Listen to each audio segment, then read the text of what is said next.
He stood up against Governor Kate Brown and her failed school closure policies by safely keeping his district and programs open, saving hundreds of students and families from unnecessary hardship and poor mental health outcomes, including youth suicide.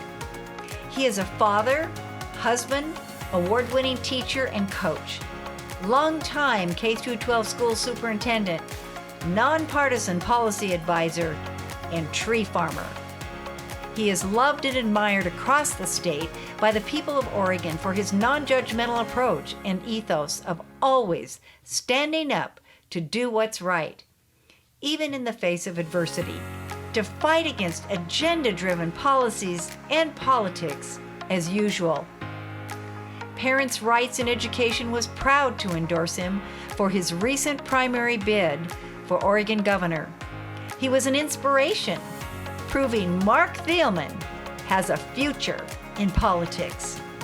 He is the Chief Petitioner for 2 school choice initiatives, and we are fortunate to welcome him once again to our Safe Schools Summit podium.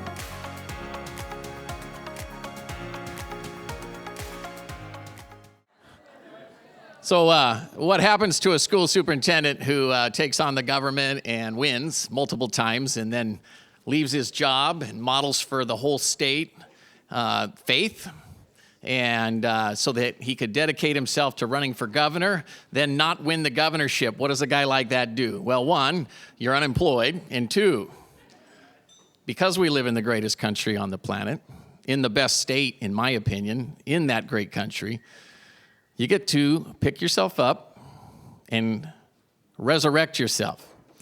So not only have I not slowed down, within 10 days of the election, the petitions were filed, which I'm sponsoring, okay?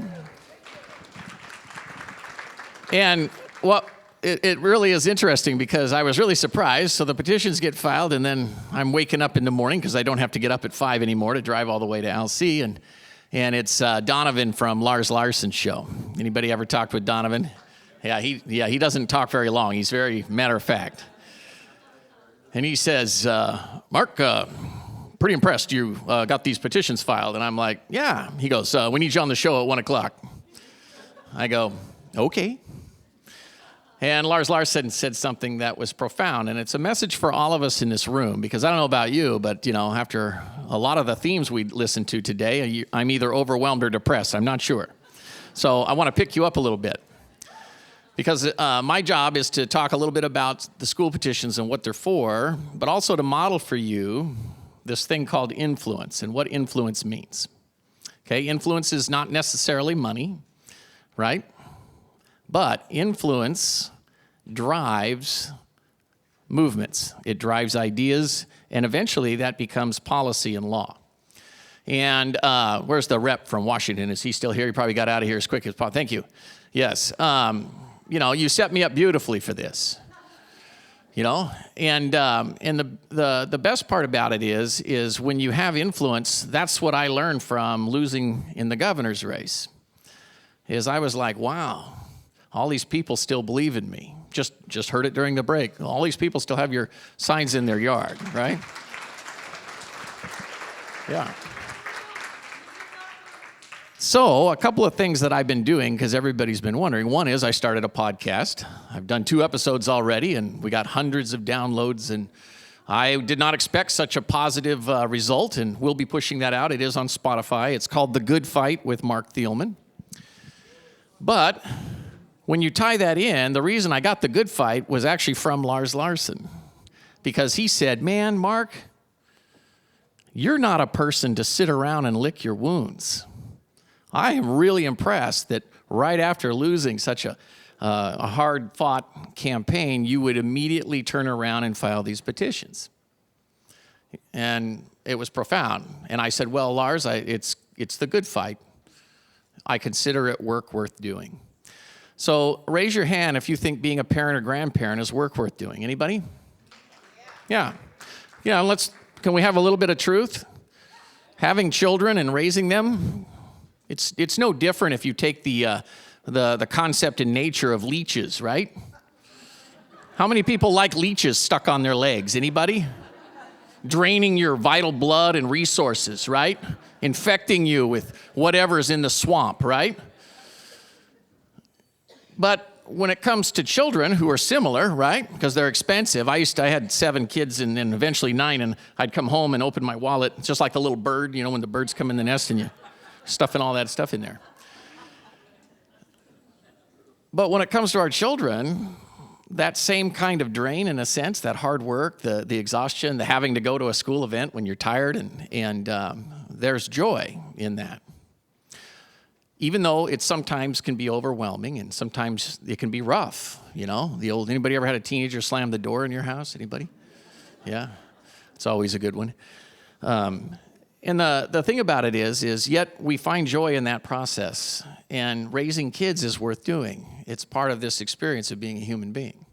And we now have a government that is taking something that used to be set up for our kids, our schools, right, our public schools, and they are now turning that process to drive division between you and your children.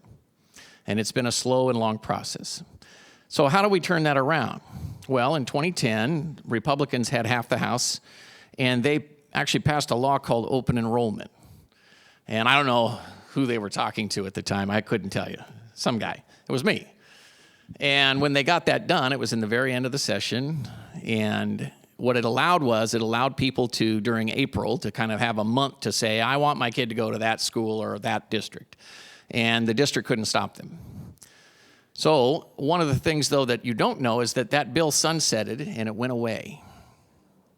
See, nobody fought for it. I did. Yeah, I know you did, Senator Thatcher.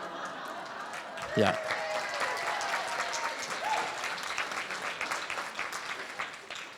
And I saw that coming, so in Alsea, I transitioned the district to a charter school, which can do the same thing, right? So district can't keep kids from coming to a charter school. The powerful thing is that this second round, this is our second round of petitions, so there's 2 petitions. One is to resurrect and make permanent in the Oregon State Constitution open enrollment options for parents, that parents can have input into where their kids go to school. It's now becoming a right. Now, there's some limits to that. Obviously, if a school can't build a whole nother building if you got 600 kids that want into a school program. But what it does do is it puts the onus back on the school district. And it causes a school district to want to try to accommodate, because that's where their funding comes from, as many kids as possible. So if you got a school or a school district that's doing something good and parents want into that, notice it's a very different pressure than we currently have in the system. So that's the first petition, empowering parents to say, I would like my child, direct my child here, or there. The other thing, too, is if they don't have room, they have to put your child on a waiting list, and then they have to do a lottery system just like we do with charter schools. And that changes the culture in schools as well. Because if you're in a school district where enrollment might be declining, but you have a elementary school that has a 200-kid waiting list, now you may be able to offset painful cuts by maybe putting some portables in or doing something so that school can thrive. Or you might look at that school and say, what are they doing that so many parents want to go? Because during COVID, I was the only publicly declared school superintendent. I've said that before. In the state of Oregon. That's 197 districts. That's scary. I was it. Now, the good news is I have not been canceled. Have you noticed that? How come?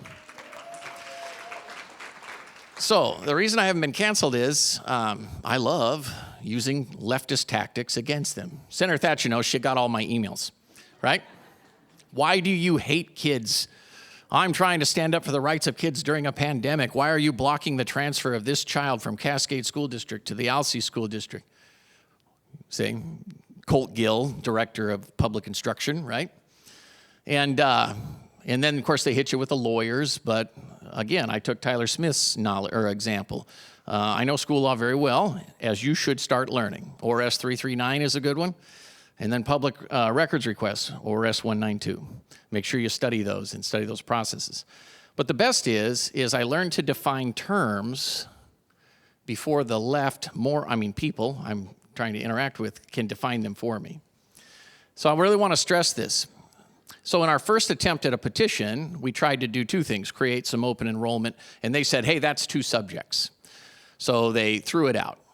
So now we came back with 2 petitions, but it's kind of a blessing because the second one, which I'm about to introduce, similar to what the rep was talking about with his initiative or the initiative going on in Washington, is this one has very specific language that limits the ability of the government to regulate homeschool.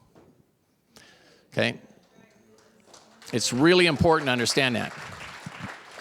So in Oregon, we have Ocean, which is a very awesome homeschool support, and they're kind of opposed to this petition, even the second version of it.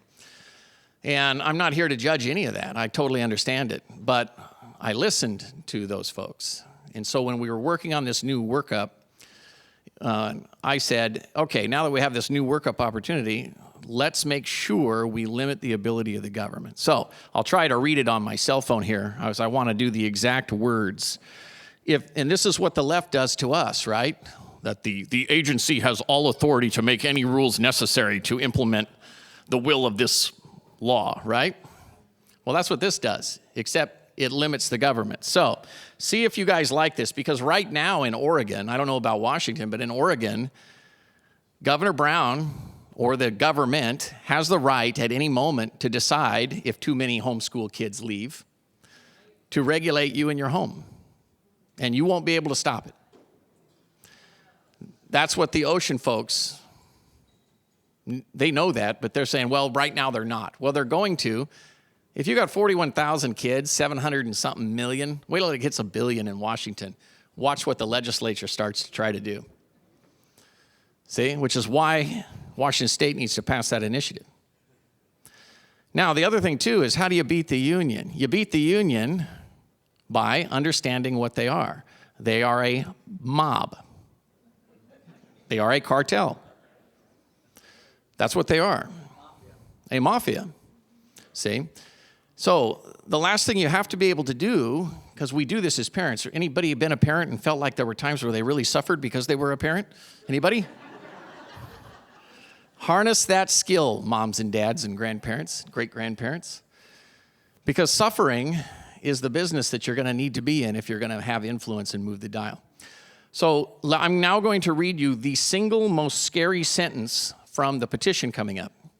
So I want you to brace yourselves. Are you ready?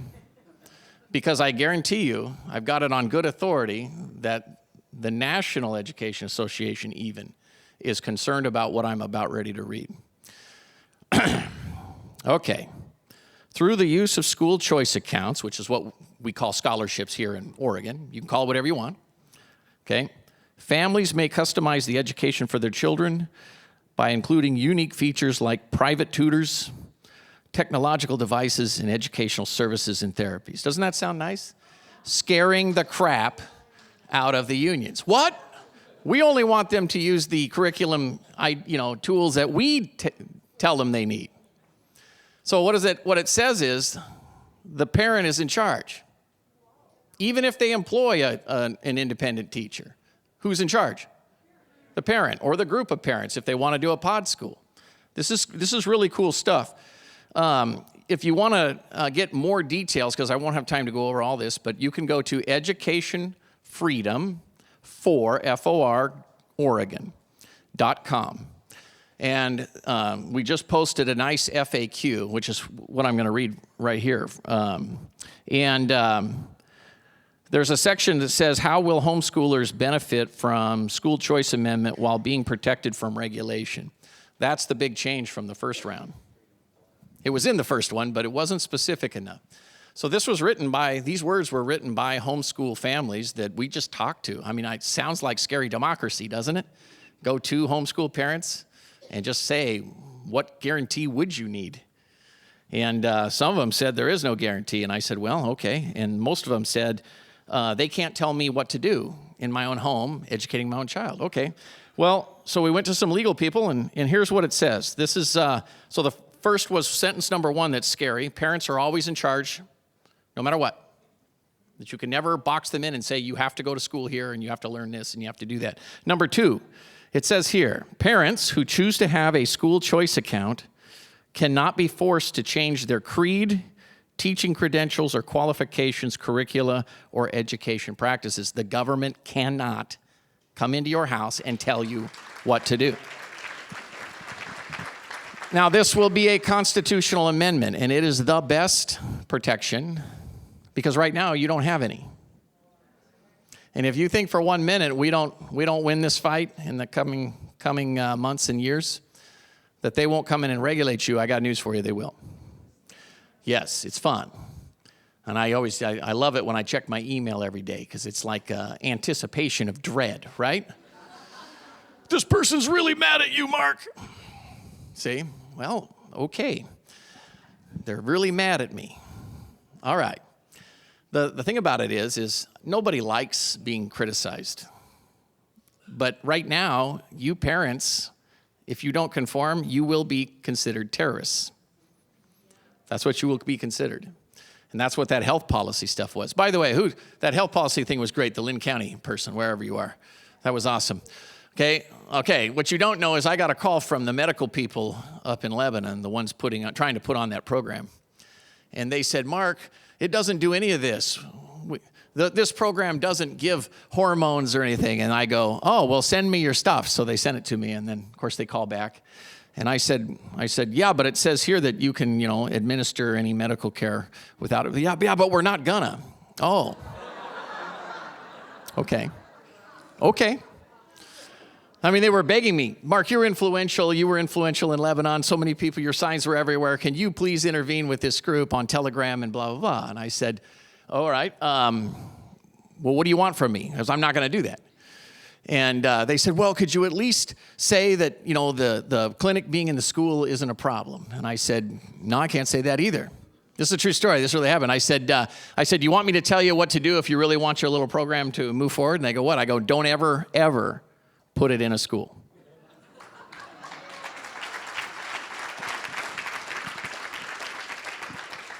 And if I recall, they postponed the whole thing. Am I right? Or is it back on? And I think they postponed it. So that's called influence. See what I'm saying? Influence. The way you're structuring this is designed to fail. It's designed to breed division, scrutiny, and distrust. Everything in your words is set up all what? Wrong. Which is why we're going to win in the long run, but we need to prepare for suffering. Okay? Think about it. How arrogant does a government have to be to tell you by age, 11 or 14, you no longer have jurisdiction over your children? Now, I don't know about you, but I've raised a lot of kids, and I wouldn't trust them with too much when they were 11. Right? Am I right? Okay. And the thing is, so how do we help arm our children and prepare them? You do it by modeling defining of terms.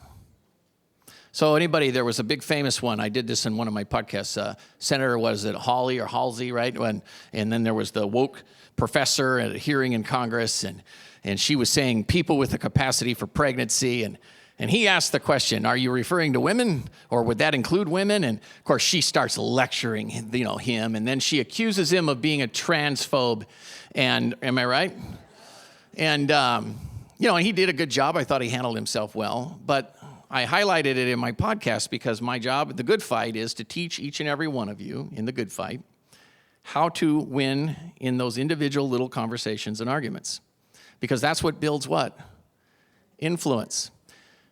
In my campaign, there were thousands of former Democrats who either transferred their registration or found out that they couldn't vote for me and wrote me on the Democrat side. It was awesome. So much so that national people I noticed, that even statewide political people noticed. And they were all like, wow, you really got the grassroots going, what Richard Burke was talking about. Well, I didn't set out to do that, but what I did was tell people the truth. And if somebody disagreed with the truth, I didn't call it my truth. I said, all right, well, let's define our what? Terms. So what Senator Hawley didn't do is he said, because she said, well, do you think that men can get pregnant? And he said, well, no, I don't think men can get pregnant. See, you hate trans people. Now, what if he had stopped and said, well, that's an interesting question. Here's how I define a man. Someone born with an X chromosome and a penis at birth. Now, I'm a biologist, so I have authority, according to the lab.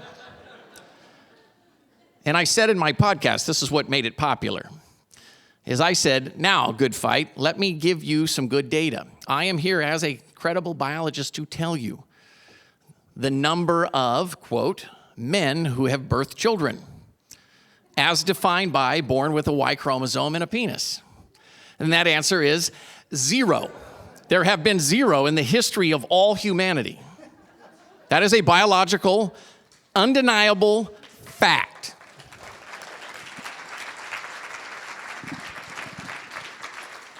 And even if you're in an engagement with someone who doesn't want to accept that, truth is a powerful mind mover. Tell the truth. Tell your children the truth. I did it with my daughter when I was running, and she ended up leaving Alsea because I resigned to run full-time for governor, and she ended up going to Eugene because my ex-wife was helping me out because she was actually a supporter of the campaign. I know. It's the only thing we ever agreed on since the divorce, right? And but what was powerful about it is she ended up in the woke school in Eugene. And she had this English teacher who wanted her to do a paper on, ready? Movers, stand-uppers. Pick someone that is a stand-upper. Find a member of your family that stands up. You guys see where this was going? So who do you think my daughter picked? Hey, my daddy's running for governor. He's a badass. He took on Governor Brown.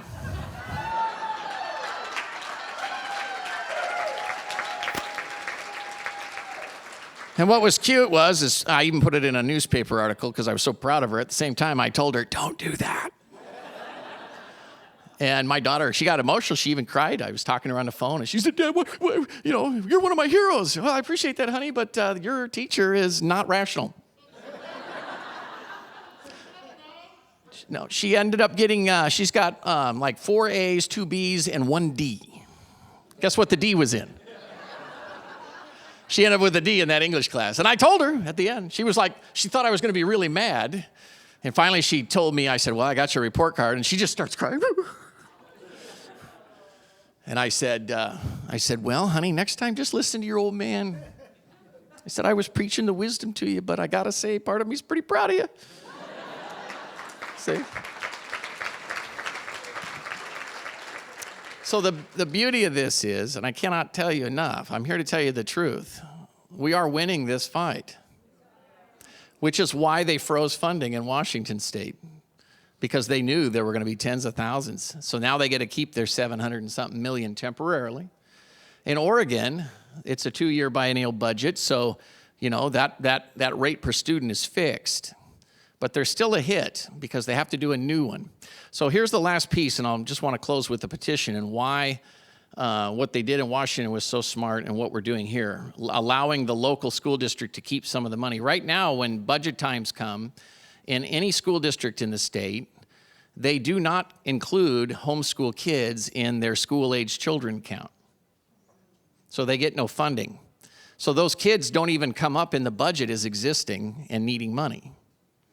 So what the petition does is it says, just like in Washington, school district, you have to now include all school-age children within your attendance area, whether they are homeschooled or not, the number. You have to estimate that, and you can get your homeschool numbers through the ESDs in Oregon, so we have that data. And what's nice is then that now factors into the total number of students the state is obligated to serve. And then ready, I know this is sacrilegious, parents get to decide to put their kid in a public school, to do an ESA and maybe fund a private school tuition slot, or start a pod school, or do homeschool, or to just not participate at all and just keep homeschooling on your own. That's called freedom. That's called empowerment of individual parents. It's critical. But it gets better. Oregon and Washington are run by public unions. They are incredibly powerful. I know because they called me the Thursday before I resigned, not knowing I was going to do so because I'd been planning for over a month to do that. And they told me, we're going to say this and we're going to do this and we're going to, basically take everything I owned. And of course, my poor secretary was sitting there and she was all emotional. I had him on speaker. It was an attorney for OEA. And I said, yeah, well, I don't work for you. Yeah. And I told her, but I said this to her. I said, listen, I don't know who you think I am, but I'm here to tell you something that I'm sure you haven't considered. Do not ever underestimate my ability to suffer. So take your shot. You're going to do it anyway. And boy, did they ever, man, that was really awful, right? My campaign doubled in size in 10 days.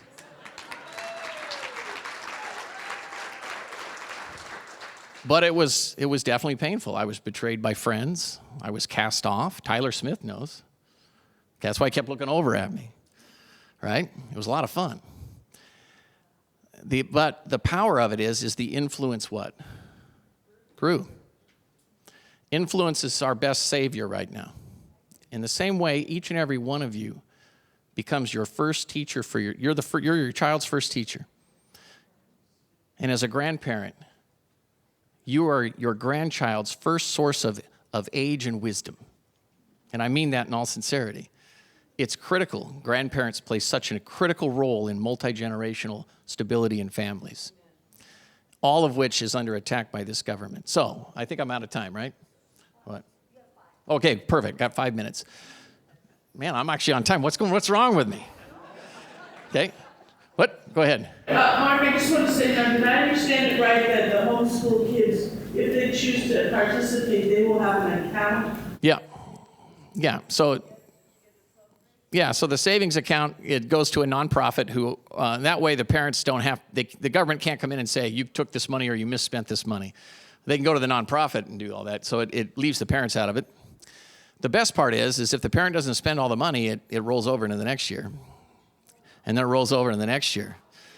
And if parents are frugal, you're talking about a big nest egg of money by the time you get through your K-12 curriculum. And if you got a child that learns quickly and maybe they get through it all by 14, they can start into collegiate stuff. And they can take that money and go to college. And then if that doesn't work, they don't want to do that, that money can be used for a retirement account for the child. Now, I don't know about you, but if my parents had put away $30,000 when I was 16, I would actually be able to say I'm independently funded, which I'm not. Okay? So think about that. Yes? Hey, Mark, so there's a new petition because we had 5 and 6. Yeah. So now this 5 is gone and there's a new one. Do you have the numbers filed yet? It's now in the balloting process, and as usual, they have not assigned us a number yet. It's called slow walking. But we are targeted for 2024. Not 22. So we'll see. But I know for a fact through sources that they're having a little bit of trouble undoing this language. Okay? They're having a lot of trouble. And here's why. You know, when the union pays, we had the first presenter, right? The union pays the employee, and then the employee pays their union dues, and then it's no longer public money, so it can be used for politics, right? Yeah, we took that same argument and shoved that in Shamia Fagan's face and said, as soon as it goes to nonprofit, it's no longer government money. Isn't life beautiful? Taking the tools of the left and making it work. Yes. Mark, Donna Smith. I have 3 younger sons right now, ages 29 to 35. And one of them has gone back to school and is fortunate through Roseburg Lid Products to be able to be put through millwright school. But one of my other sons said he wants to be able to go back to school. He wants to go to a trade school, though. He doesn't want to end up with $40,000, $50,000, $60,000 in school, college debt, and those college textbooks, $600 for one science book, and you sell it back and you maybe get $30 for it and you haven't even marked it up. Yeah. So can they use that money for trade school? Well, that's a question we haven't been asked yet in terms of probably, but that will be one to say whose money is it by that time. Because, money is designed for under 21. But if it's still there and accessible, probably. Just like you can use an IRA to invest in your education, probably. It's a great question, by the way. I'll kick it up the pipe. And think about the opportunities this could create for people. It can be a game changer. It's great for equity. Families of little means can then harness this to send their kid to a private school that they couldn't afford. Think of the options. Public schools will be forced to compete, to innovate, to meet the needs of parents. But most importantly, how do you stop the unions? Because 20% in Oregon stays with the local district, okay? That local district suddenly has an economic incentive to encourage homeschool parents to get an ESA, because that's the only way they get the money. Now, what's powerful about it is, and it's very powerful, is now unions, if they come out to directly fight this, they know the numbers of kids leaving. They're doing the math. Because so many teachers in Oregon have left the union. It has defunded, I mean, it's like almost, it's over a third. It's like 36%. Yes. So don't think for a minute, we are winning this. We just don't have the media on our side to tell us. We are winning, okay? And lastly for me, because so many of you asked, so I said I'd just throw it out here so we don't tie up any Q&A time. What's the next step for me? So I just started a PAC, got it up and going last week. I'm also aligned with Faith and Freedom, and I'm going to be doing some coordinating work and aligning with other coordinators. We're going to organize our PCPs. We're going to rally up our churches. And I, Marc Thielman, am taking on, I have jumped into the election integrity issue in a way that I think will be beneficial for parents. Okay? Raise your hand if you think our elections are 100% secure. Noting no hands up. But you see, I've done my research, so I have a legal mind. That's how I survived. Tyler, he didn't tell you, but one time when I was doing that mass thing, right? Ending mass, Tyler called me and said, Mark, none of these arguments, I can't win with any of this in court. And I go, so? He goes, well, but you want me to send this letter to all these media people and the Department of Ed? I go, yeah, so send it. And he goes, but, I go, I doubt we'll end up in court, dude. But we're already in the most important court, Tyler. That's the court of public opinion, and I'm going to win. And we won. We won. So I am now put some funders together. If everything goes well this coming week, and I'm anticipating it will, we've already secured some funding. I've retained an attorney, and I've developed a legal argument. And the remedy of the legal argument is to ask a federal judge to require every county in Oregon to do a forensic imaging of the machines before the election and a forensic imaging after. That's it. That's it. That's all. Okay? Now, there you go. See? We don't have to prove fraud. We don't have to prove anything other than there's a lot of voters who believe that their vote won't count and that things aren't overly fair. By the way, we have a court precedent that will support this case. It's called Brown versus Board of Education of Topeka, Kansas, that ended segregation in the South. Did you guys know that that precedent fits perfectly with how do we restore confidence in our system? It doesn't matter what letter you have after your name. Anybody who comes out to oppose this lawsuit, which I will make very, very open in the court of public opinion, hopefully Lars Larson will help me and others, I'm going to say, why do you want to suppress the vote? Now I'm using the tactics of the what? Left against them. Why are you in opposition to democracy? See how this works? Why don't you want 100% of eligible voters voting? Why are you okay with someone who truly believes, right, wrong, or indifferent, that their vote doesn't count, which is why 6 out of 10 non-affiliateds don't even vote at all? See, we need to change that. So this is powerful stuff. Now, what did I teach you? Hopefully, if we do this well, we'll be successful, but we have a biased court, right? So we're going to try for 2022, but if not, we'll continue the long game through the appeals process. Federal court beats state court because the states are corrupt. The state is corrupt. So by going to federal court, hopefully, whether we win or lose, we can what? Appeal, and then hopefully to the U.S. what? Supreme Court. You know that life. So, but we have to do something, and I want you guys to know that I'm stepping out to do that. Why? Because the person who spearheads that, as I've learned from being the chief petitioner for these petitions, is going to get clobbered. And I'm good at it. So, yeah.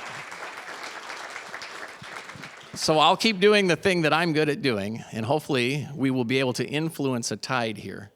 And it's a powerful way. Just like today, what a great day. I'm listening to all these amazing speakers, and I'm like, oh, wait a minute, that sounds familiar. Oh, wait a minute, that person, holy, wow, this is awesome. And now, that's true for each and every one of you in this room. Be active. Have those one-on-one conversations. Define your terms. This is what I consider a male to be. Because it would have shut the professor down, wouldn't it? What would she have said? I reject your definition. Okay, land of make-believe. Right? Which is what they push. So, check out my podcast. Stay tuned for this lawsuit coming up. Let's work together in parents' rights and education. Let's coordinate with each other. And most importantly, let's get the word out on these petitions. We have a good chance of getting all the way through the balloting process and then rally up. And the last question is, do we have funding to fund the petitions during the regular election? That's the last thing we conservatives lack is funding. How much is your freedom worth? So start getting ready to invest resources. By the way, my campaign, I ended up with over 30,000 votes at a cost of just shy of $11 and something cents a vote, the cheapest in the race. Okay?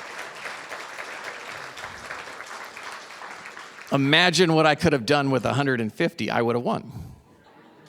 We have to have that leg of the stool. So if you have means, really consider picking a winnable cause and funding it. Please. It's a game changer. Game changer. Thank you. We know after this great presentation, you will want to join Parents' Rights in Education. It just makes sense. Activism can be enjoyable when you are surrounded by like-minded people. And together, we win. Go to the website and click on the Join Us tab. Fill out the form there to receive important news alerts and information. We have state chapters in more than 10 states, and we have followers all over the country, and we'll do our best to connect you with like-minded people in your area. Like us on Facebook and join a state and local Facebook group. We are not new to this arena of fighting for parents' rights. You will want to watch the PRIE history video on our homepage. Don't have time to read? Also featured on the homepage is the podcast, Parents' Rights Now. These are not meant to be entertaining, but provide valuable information, catching you up on the issues quickly.